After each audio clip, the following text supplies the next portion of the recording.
on the green energy itself. Okay, welcome to Ruben Ang. Thank you. Good afternoon. I'm Ruben from EPC M. Today I'm here to talk about green energy value chain. But before that, we need to know a little bit about your upstream and downstream, so that at the factory floor you know where your energy comes from, how you secure the green energy. Yeah. Okay. So basically, we are the Green Energy Advisory. So Singapore, actually, we hardly have any green energy. This is 3% for solar. But in the long run, it's not sustainable. Even in the region, the green energy is scarce. So the question is, how your future looks like? How do you secure green energy in a new decarbonisation economy? So the trajectory is that it's not going to be enough. Okay? So the way to look at the whole sustainability is that you have to understand the world market, and you treat the world as an international grid. That means you have to, just like LNG, right? We don't have energy, but we can import the LNG. So in the future, you need to import green energy. Yeah, solar is the cheapest, very direct. But the green energy will be expensive. Once you cross the water, later we can explain why. And then we can show you the software also that we have developed. Because the problem with the project is that many of the projects stall because the upstream, they want a higher IRR, the downstream says it's too expensive. Or the downstream wants it to be too cheaper, and then the upstream says, I'm not going to develop the project, I'm not going to go ahead to invest. So there's a broken chain along the way. Yeah. So the software is to answer to everybody's problem and to solve the problem before it starts. So this is how our software looks like. Actually, it's all the real data that we have accumulated over the years as a fabricator, as a project developer, and also we developed the project in Indonesia on green hydrogen production, and also for the Vietnam on the green ammonia, and Uganda for the solar farm. So it's very frustrating for everybody, actually, all the investors. So I think everybody who are in the green energy chain will carry the pain. So we have managed to come up with a complete we connect all the numbers, almost 20,000 formulas in this. So we got SP to help us to code into the Siemens platform. It's actually a Mendix IoT platform. So when the rover in the future is IoT ready. Yeah. Later we'll do a demo on all the input-output and how you play with it. Yeah. So basically, in summary, is to the countries that need the green energy are the more developed countries, and land is expensive. And the country that has the resources, with the hydropower and the geothermal and all this, are in the poor country. So there's a balance. So in the future, the new energy player will be the poor countries that will export to the rich countries. So, yeah. So now we talk about sustainability as a factory, as a manufacturer. Is sustainability a competitive issue or is a compliance issue? So many companies still view sustainability as compliance, just like I just comply. But you risk, if you fail to transit, then you will lose your industry. So you can see now our data center is losing the market. Like Indonesia is going to lose the textile industry, Vietnam also. That's why UNDP came to us to try to educate the industry. Carbon tax will be a game changer. When the carbon tax comes out, you see the parity will match immediately. So I give you an example. A few years ago, I had a diesel car. The price of diesel at that time 1.6, petrol 2.7. Today, the diesel price is 3.6, and the petrol is 2.8. Now everybody wants to sell their diesel car. It will happen like this. If you make the wrong decision, in 5 years' time, you will regret it. So as an industry leader, it's very critical now that you understand everything and you know how to play the game. One wrong move and then you will regret it later. Market capitalization. All the CEOs definitely want your market cap to go up. If you are successful in the decarbonization, your share price will shoot through the roof. But on the other hand, if you don't take any action, the market will punish you. Your share price will go down. So that in itself is an intangible gain. Sustainability is really an industrial competitiveness. Yeah. So it's no longer saving the planet and all this. So it's no longer an ESG issue. And the next 5 years will decide whether which manufacturer will survive. Yeah. And there are a lot of funding. If you have offices in, let's say, Indonesia, Vietnam, they have the JTB grants that you can tap on.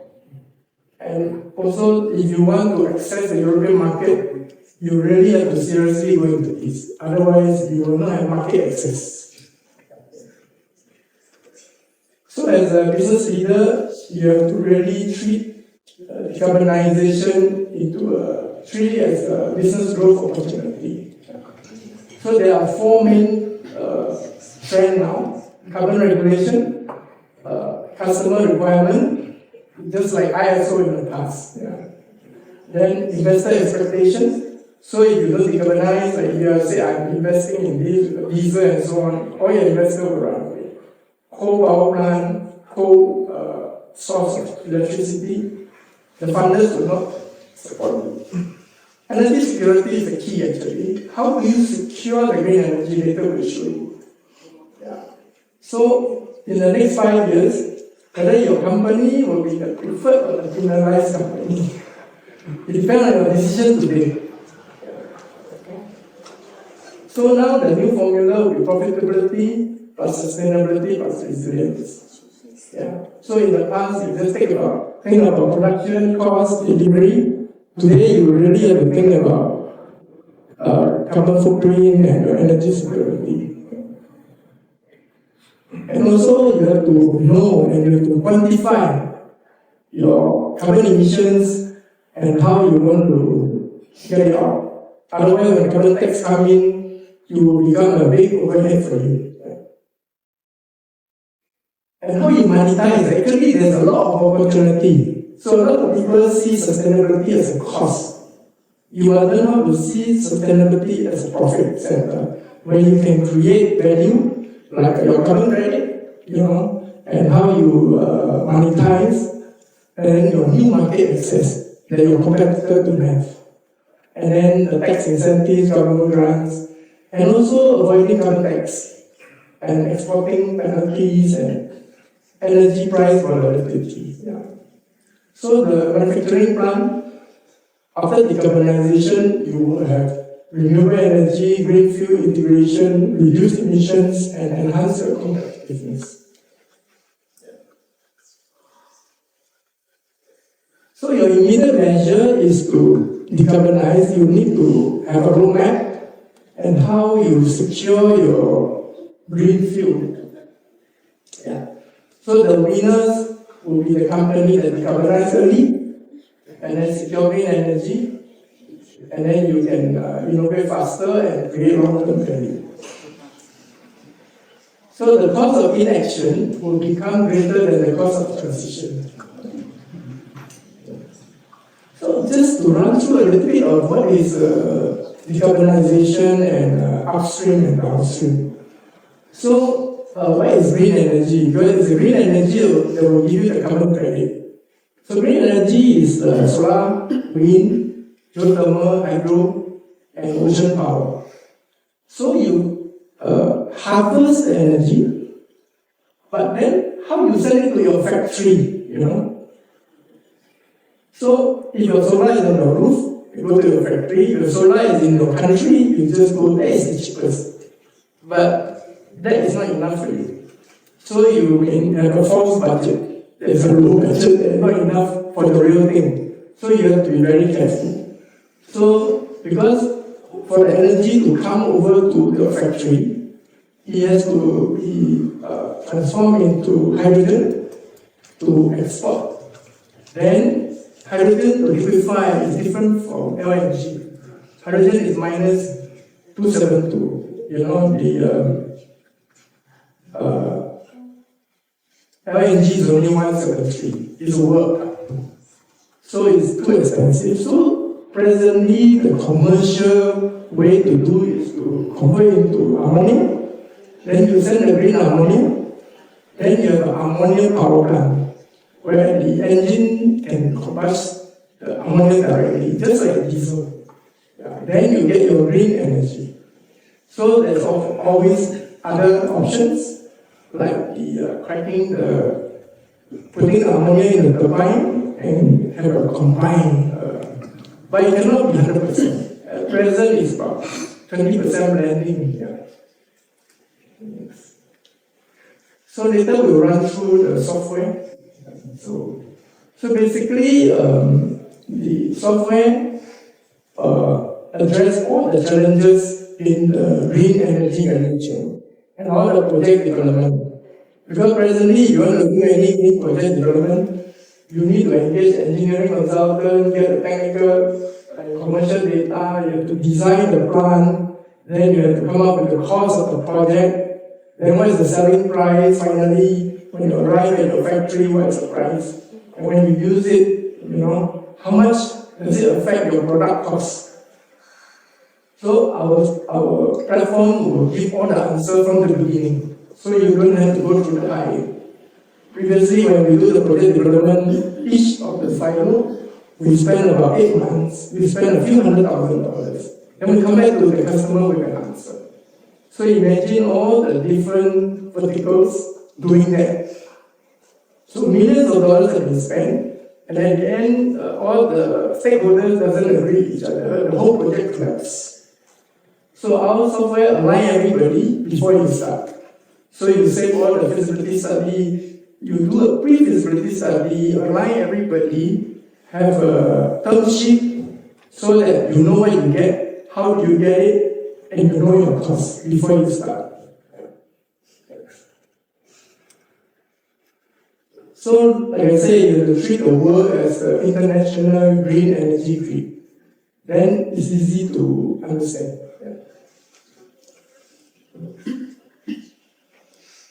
So, this platform can be used for the factory, it can be used by the project developer, the bankers, the utility companies, and so on. Because it involves government agencies, later we'll show you, the journey is quite long. And we also run down all the way to the factories, the data center, the mobility, if you go green on your trucks and so on. How do you decarbonize? Yeah.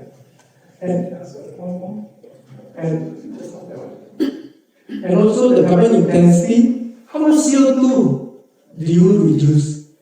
And per ton, how much? And how do you get the money back? And also the jobs, if the factory close shop, then the job's lost. Yeah. So this is our background. Actually, we are actually a construction company. We build all these modules. And then we get into the green energy circle in 2020 with the German group. Then that's how we enter into the green energy. Okay, next. So the modular construction. So basically, we build all the equipment from scratch for the oil and gas actually. So we build things like this, all this modular construction. And this project goes to Russia. So nowadays, you see the modules are really huge, almost 90 meters by 34. It's like a one soccer field, 1 unit, and almost 3,000 tons. So you see the next picture. So it's working at minus 60 degrees C. So projects that are impossible in the past are possible now, because you can pre-build like a prefab. Then you go there and play. So you design for the condition.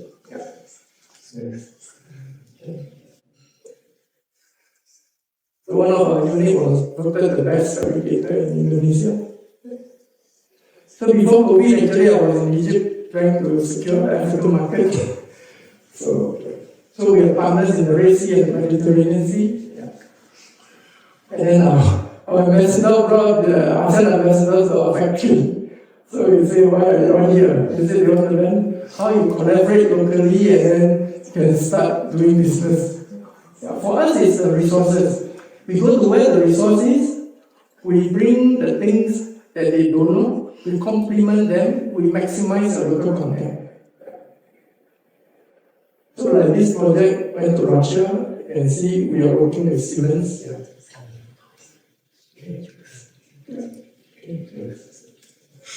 So typically a project looks like this. You need the international funders, the international technology people, and then you need the local fabrication and the project developers and the off-takers. So like this project, we help the German group to secure the renewable resources in Indonesia, and then we bring in the technology partner, which is Black & Veatch.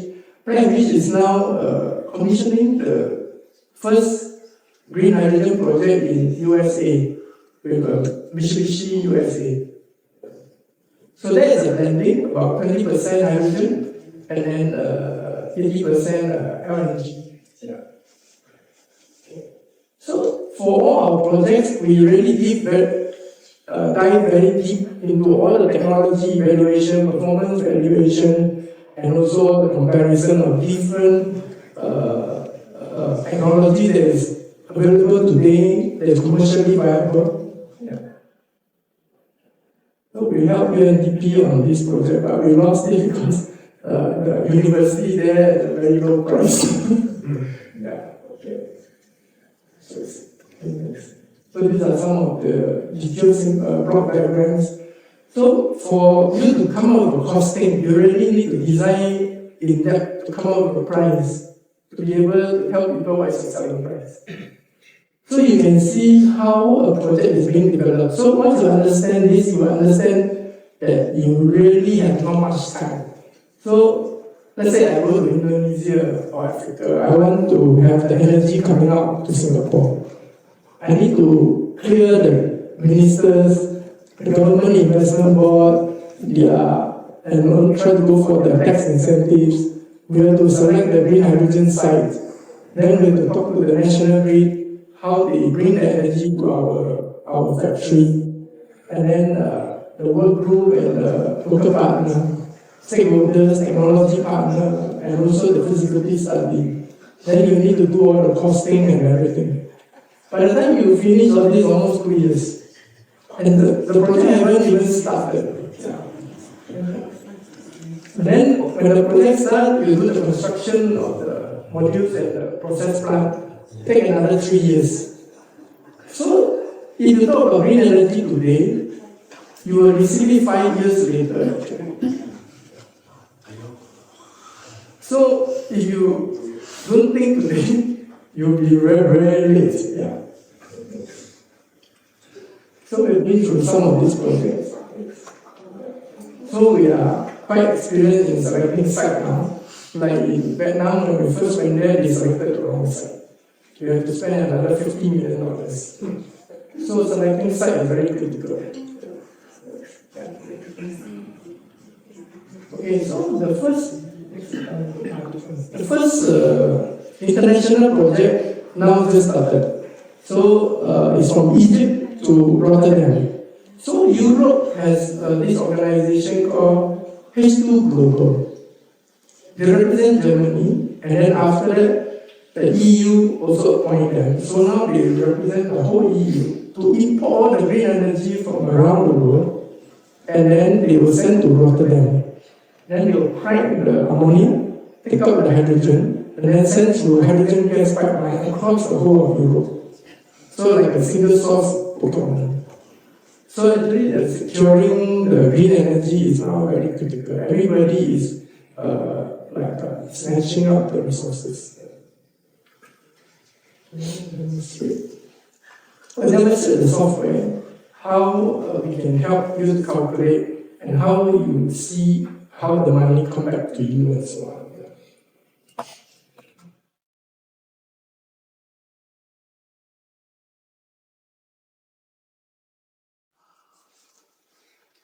So in principle, to do the green energy, it's quite a long journey, and you have to plan very quickly, and you have to act very quickly, because those who act early will secure the energy.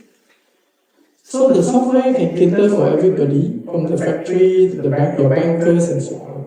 Because when you go to such a project, everybody asks you 1,000 questions, and they ask you 1,000 scenarios. What if the carbon tax is $0? I don't want to do first. When do I do? Is it $20, $50, or $100? Well, our carbon tax is going up to $80 soon. Then they're going to push it up to 100, 200. Yeah. Like now, EU, I think Germany is €94 per ton, and Switzerland is $145 per ton. Euro. So we have all the data inside, and then we calibrate it to our real data, and then we also have adjustment factors that can cater for the latest technology that come online. And then these are the critical things that will move the needle. Yeah. So for example, for such a project, right, let's say you have 2 gigawatt of solar farm, and then actually it's only 3.5 hours, 4 hours. So the real 24/7 is only 300 megawatt. And by the time you ship to Europe or ship to Singapore, your power plant, when you ramp up, your factory only receives 73 megawatts. So you can see the losses. Yeah. So that's why it's about three times more expensive, 2 or 3 times more expensive than your traditional tower. So our program also, our platform can also show you in each of the vertical what are the capex they are spending. So for example, now you are running the milk. So you need to know how much they spend to have a cow farm and everything to deliver the milk to you. So you see upstream they are spending $1.2 billion, right, to deliver the 73 megawatt to you. Right.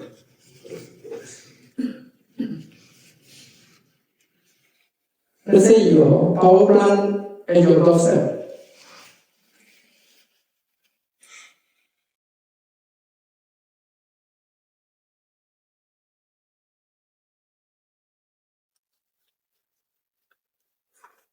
So you only need to spend 128 million compared to their 1.2 billion. So my question is who called the shots? If they don't go ahead, you will have no milk to drink. You don't have green power. So there will be a balance. Whether what's the price you want to pay and what's the price they want to sell. Yeah. So presently, this is the problem. Now we show you also how when you pay a high price, how you get back the money. Earlier on, you have seen all those ideas, but this is a real monetization, where the money is. Yeah. So take for example, let's say your factory. You have some machineries, and how many megawatts, right? And how many people you employ. So we capture those data, and we can calibrate to your factory. And then we can show how much CO2 you reduce.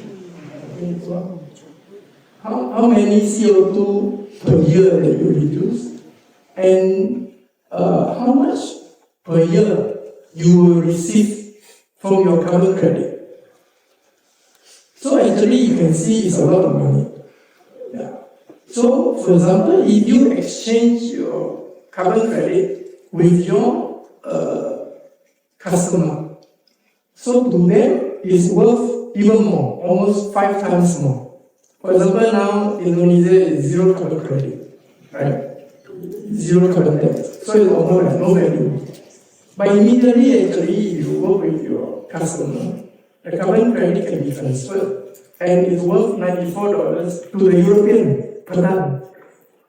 So that is equivalent to almost 279 million in 5 years. Every year, almost $50 million. And then if they can get this, if they invest with you, so your capex will be paid by them. It's like a loan, and within 5 years, they'll get their money back. Actually, I learned this from Facebook. When we tender for them, they say we will invest in suppliers' capex, and they'll take the carbon credit for 5 years. So I was thinking, if I invest in the capex, I'll take 25 years. Why I only take 5 years? But you can see very clearly, within 5 years, they go back their money. In fact, they get extra 4 million. So after 5 years, the supplier can have their own credit. Yeah. So this is to give you an overall view and how you monetize. Okay. That's all for our presentation. If there's any questions, you can answer. Do you have any questions for him to answer? Yes. That's a question. Assuming a facility engineer running a wafer plant, the infrastructure will be different. So this facility engineer. So similar. Actually, you can tap from the grid, yes. Okay. So under this job role of this facility engineer, because of this ESG compliances, report 1, 2, 3. Yeah. Okay. So what are the job role changes that you must do? Yeah, I think the present thing is a reporting. I mean, everybody is going for the reporting. You get a consultant, come up with a spreadsheet, and then report. So actually, it's like cancer, right? It's a report. Oh, my cancer is getting worse. Next year, getting worse. Actually, our concept is to get rid of the cancer. That means we come and help you to decarbonize, so that your reporting becomes zero or less. And how you monetize, you will get back money. So that the role change and the concept, and also of course he has to implement the IoT and everything to make sure that it go according to your plan. And also, how do you secure your green energy in the first place? So there's some role change that the people need to know. Yeah. And so in other words, your thinking is that going forward, this facility engineer manager, one of the job role competency requires that he must know to secure energy. Yeah. How you, first of all, how you identify where is the footprint, Okay. you know what are the things that move the needle, then you know what you need, what you want, then where is the place to get. So in other words, the facility engineer, the department is no longer a cost department, it's a profit department. So they can monetize the energy supply to this particular department, they put up a charge. I don't know, I'm just thinking aloud. Not like that. Not like It's like your company actually. So your company will benefit. And also you have new market access. So the skills of this engineer or manager, what kind of skill do we expect them to develop going forward? Yeah. Besides using the software. No, of course. I think the key is the equipment. What is your equipment power consumption? So the equipment itself. Yeah, and then how you want to decarbonize, whether by solar or by the main power or by let's say wind power, and how you get the REC, you know, the IREC. Because there's limited IREC, so if you go for it, you can get it. Yeah. Then that is the cheapest. If it's enough for you, it's good. But if your power requirement is more, then you have to go to the grid level. Yeah. So when you cascade down from engineer to technician, so what are the skill set need changes so that they can maintain the ESG or the sustainability of the company? What are the particular from experience, what do you see in Indonesia, other country? The technician must change. I ask question because nowadays applying for a job we design. Yes. Okay, so what the skill need to change Yes. Yes. so that they can do the proper job. Yes. From experience, so far it's so many countries. I think the key will be your operation, and then how is it 24/7 and all these things, and what are the peak hours. Any particular skill set, engineering, technical skill set, besides non-technical skill set required. For example, use a SCADA system, okay, how to interpret data, something like that. You know. Is it complicated? Actually, our platform also is on the Mandic platform. It's an IoT platform. So basically, it's you should have the sensor to monitor what you have implemented, and then you should have the dashboard to monitor how much you really is decarbonizing. The IoT part. Yeah. How about the maintenance? Do we have outsource? I think more of the source of supply. If you have your own solar nowadays, then you will need the solar people, solar maintenance and so on. Okay. Yeah, like in other countries, some of them have the wind farm or whatever, or if you are taking from the grid, how you coordinate with them. Yeah, that which is the carbon credit. So you really need to monitor this. It's true green.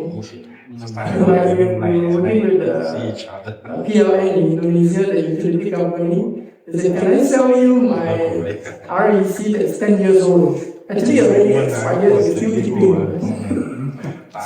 So many of these compliance, yeah, you need to really follow through. So in other words, you need to know the compliances they are followed. Technical engineer needs to know about how to coordinate. I'm not going to say how to coordinate. Okay. And of course, maintenance skills are coming in. But is it very complicated to maintain? Yeah, I think the main thing is also the carbon footprint of where is it, how much is it, how you reduce. Also the supply chain also. Okay, so then the outcome is a KPI, measurable KPI. The supply chain also. Okay. Right, thank you very much. Thank you. Any other questions for Mr. Ruben? Maybe I got one question about, because most of them here are manufacturing firm. So I'm not sure from the perspective of from carbon credit, how does it make relevant, and what kind of ROI are we expected to see, or the layoff or the investment layoff that you've got to invest in, so that your investment get a certain ROI. Yes. So perhaps you can share a little bit on that. Yes. So one of the items would be like if the electricity price is higher because green power, your product price will increase. Right? Then are you able to sell a premium to your customer? If your customer is not going to sell you premium, then there's no point for you to go green.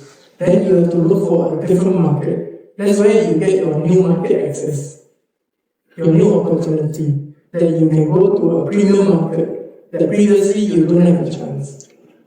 That's how you get the multiple gains that we showed earlier, right? What are the gains that you will have? Yeah. So there will be a improvement in your business future. So you secure your future with the right customer, with the premium customers, with the market that other competitors cannot go. Otherwise, there's no point for you to go green. I think the main challenge here will be to justify to the management Yes. how carbon credit can come in to really defray costs of Yes. organization. Yes. Yeah. So that is the key to it. Yes. So once you understand how much, then we know where to zoom in, how much it will cost. Then we zoom in, how much CO2 you reduce. Then we zoom in your carbon intensity calculation, how much, and also if you were to just keep the carbon credit and sell in the let's say Singapore is $80 or $40. You just offset here and there. If you monetize with your customer, it's worth so much more. So how you monetize it? And then how they support you by paying for your upgrading. Yeah, because they are entitled to it if they co-invest with you. So that also gives you a new leverage. Not sure whether you have answer for this or not. So you are talking about going green and the ROI. So typical, let's say you do the project, typical, how big is the ROI and how long is that period for the ROI?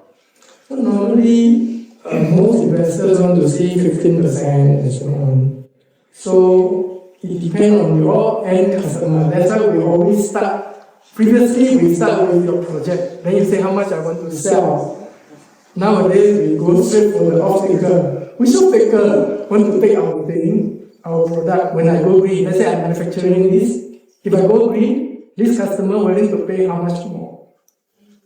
So we work backwards. So typically, how long is the ROI period?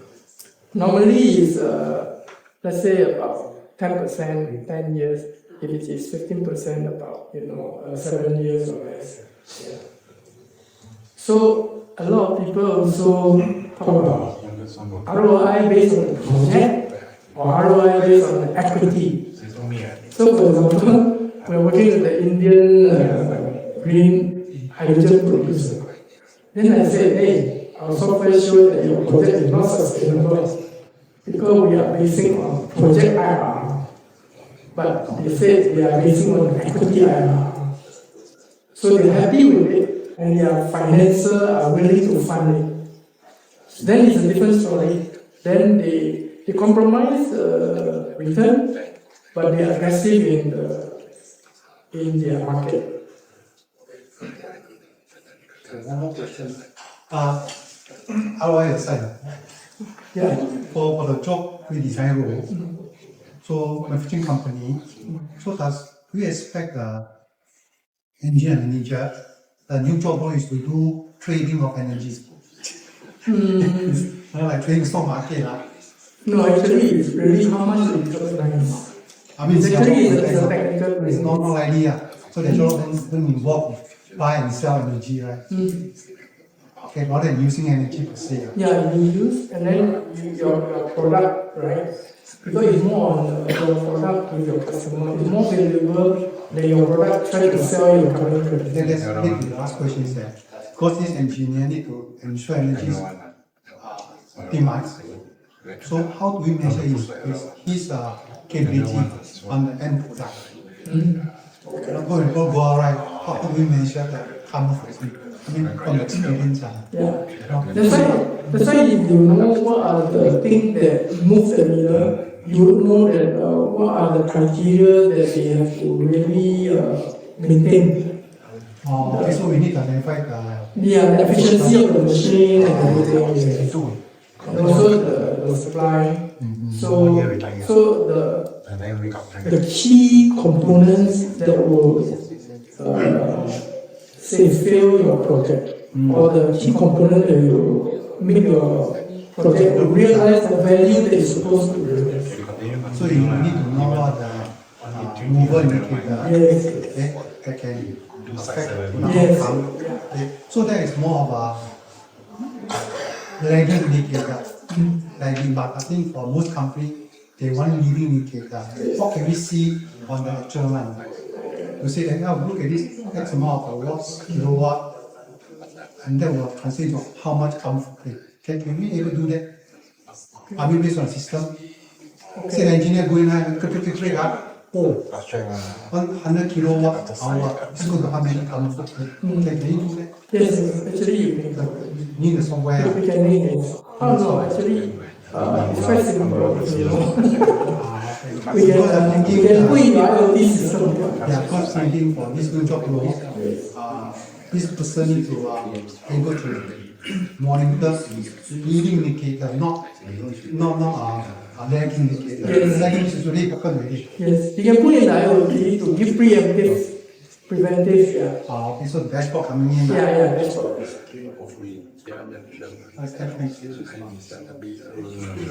No questions for Robert? Okay, can, yeah. I'm Winnie from SNAP. We were talking about job role for sustainability here. SNAP has got a grant program that is called Career Conversion Program for Sustainability Professional. So if you're looking at hiring new person to come in to take on this sustainability, to drive sustainability in the company, or you want to convert an existing, say, engineer to do more and to take on the sustainability, to include sustainability into his job scope, then we can fund his salary, the person's salary, for either 3 to 6 months. So if it is an existing employee, then we can fund up to 3 months. So that is where you must have the job redesign component. Then if it is a new hire, you bring somebody in, okay, we can fund up to 6 months. So of course the company will need to map down what are those skills that he will need to take up. And then he may be required to go for some sustainability courses. So if you're interested to know more, then do get in touch with SNAP, and my team will be more than happy to touch base with you. Yeah, so this is just, so I thought that, we can actually support if they are interested in this area. Then this was someone asked, because most ID, when we go for job redesign, there will be some change in the job role, Yes. which require new competency or emerging competency. Yeah. So as a result, the wages will change. Very sensitive.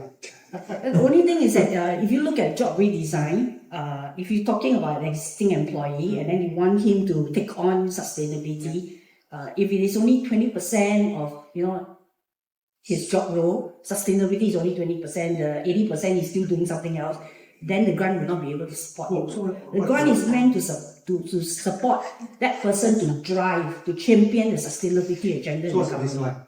Sorry? What's the baseline to get that fund? Usually it's about 50% and more. So we have to recraft the whole JD Yes.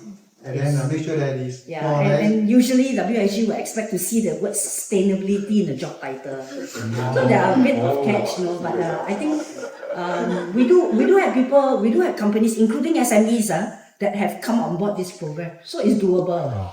Yeah, I asked a question because I was thinking back to our gentleman presentation.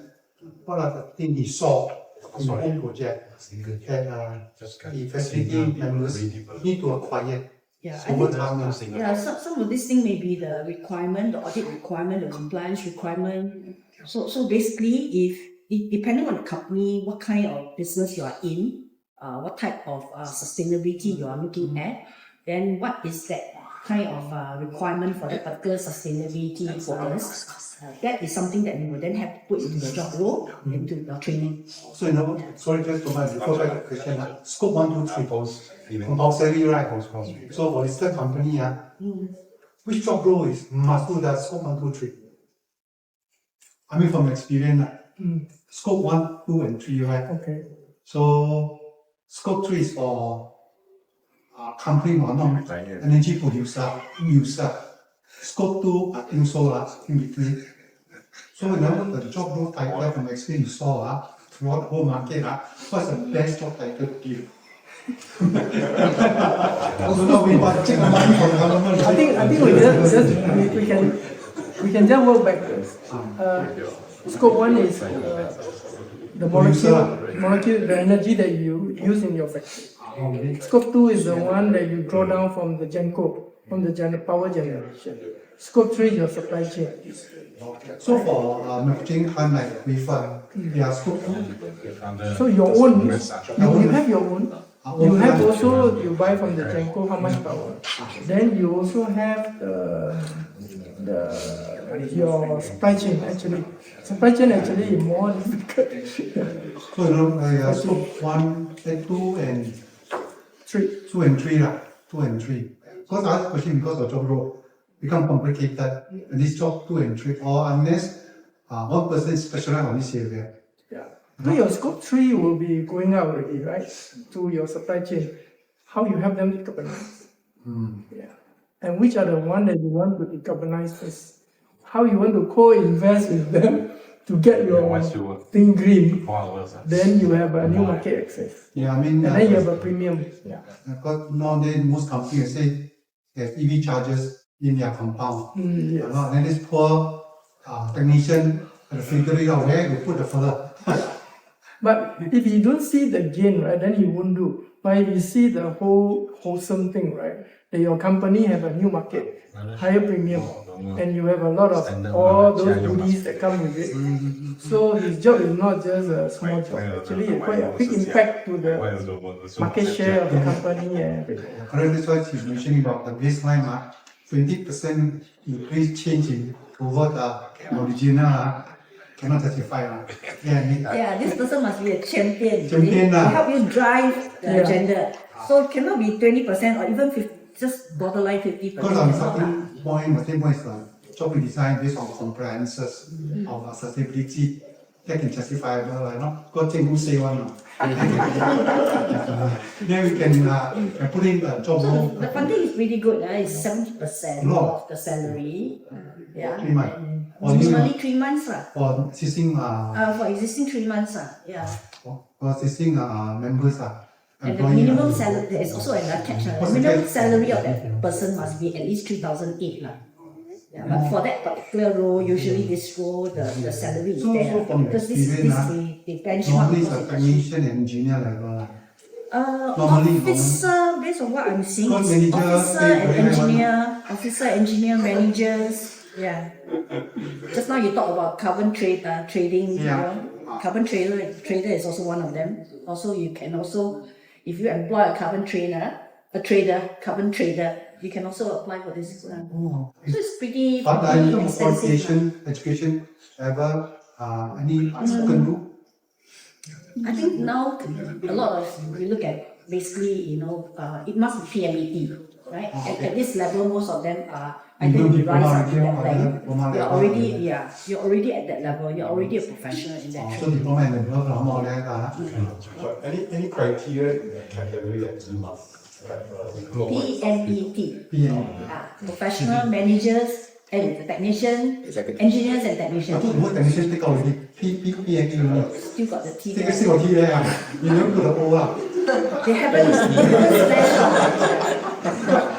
So apart from, I'm stealing your time. It's a bit funny because when we go in, I'm expecting this kind of question come from the client. Yeah, we are more than happy to if need SNAP's help to clarify or explain. I think my team is more than happy to do Because that. this how is currently most of us aligned with business need.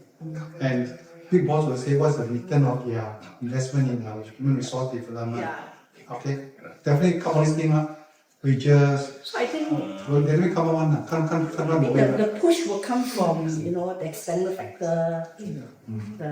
Basically, if you are a vendor in the supply chain, and then your principal expect you to do this, and you want to start, but you're also looking at support. There is then the solution, the platform there. There is then help for you to engage somebody, train him up to help you Yeah, drive that's why I that. think it's very important. It's very important. You see, all those things you saw in the project, you consider into certain kind of Because you skill also- required Yeah, on the that's license right. street. You also need that person to be able to understand the requirement of that particular platform Yeah, and then exactly. get it implemented. Exactly. Thanks a lot. Can I answer something for you? Yeah. The grant shared by Winnie is CCP, right? But the one that I share is EWTP, and we always have cases whereby organizations, they will always ask for ROI, which you mentioned just now. So typically, we see a lot of organizations, they will start small first. They will start, like, for example, yours got 3 stages, right? You start with phase one, right? And when you apply for phase one, you can slowly increment to phase 2, phase 3. And as a ballpark guidance, right? Company who start small, they will use a $35,000 as a ballpark figure. So $35,000 is co-fund up to 70%, right? So minus 25K, the 10K can be covered by this skill future enterprise credit. So literally speaking, they don't really have to invest that much money. And then with the CCP comes in, right? In fact, they can also save even more. after they receive the salary support. And then from there on, they can move on to the second and third phase. Most organizations will take this kind of route.